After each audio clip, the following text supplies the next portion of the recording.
ardayda wax ka barata jaamacadda Global Science University GSU ee magaalada Gaalkacyo qeybaheeda kala duwan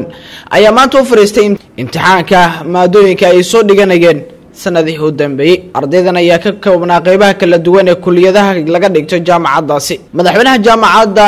Global Science University Dr. Cabdiqaadir Maxamuud Jaamac Dhagacade ayaa ka hadlay wuxuuna duco u diray ardayda imtixaanka galaysa. qiimo u weyn leh mataqaana GSU Global Science University waxaana weeye maalintii arday badan oo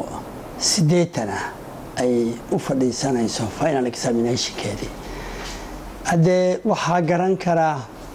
maanta ardaydaas waxay u tahay ama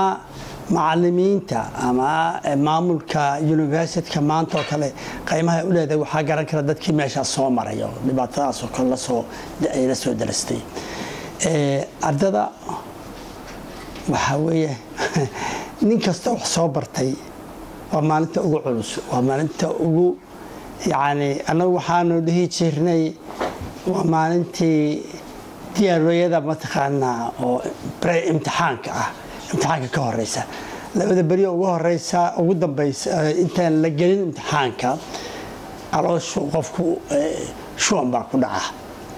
waa la yaqaan nin kasta calooshiisu adag tahay macallimiinta farxad weyn bay u tahay waayo waxay gaareen meeshii ay doonayeen inay gaareen duruustii bay dhameeyeen waxay rabaan inay arkaan oo ay wixii ardada ay bareen intee bay heerkabay mataqaana ay gaarsiiyeen inay mataqaana si fiican duruustii u qaateen oo u darseen oo wax soo barteen oo ayagu laftoodu dadaalkii ay subiyeen in laga gaaray mataqaana meeshii himladii laga lahaa oo dantii laga lahaa saas darteed maanta waa maalin qiimo weyn u leh university-teeda kale waayo inay gaadho in duruustii loo dhameeyay ardadii oo ardadii oo dhanna maanta midkoodna uusan goyn ay wada yimaadeen ka wada qaadanayaan mataqaana qayb imtixaanka waxay u tahay iyagana mataqaana qolada maamulka university-ka guul weyn anigu maanta waxaan mid hadda kaliya ardadaas u fadhiista maanta u fadhiisanayo final examination keedii in aan u duceeyo ilaahay inuu sahlo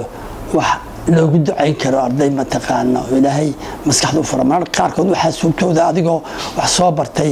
inaad mataqaana mental block ugu dhaco oo aad wixii cabiri kari weysid adigoo wax baranahay wax soo bartay oo yaqaana wixii oo magaratay marka ilaahay waxaan ka rajaynayaa inuu ilaahay u fududeeyo u dhib yareeyo maskaxdoodan ilaahay inuu waan ka soo qaybgelin doonaa waan la sheergarayn doonaa wixii ka soo baxay iyo outcome-kii imtixaankan si aanu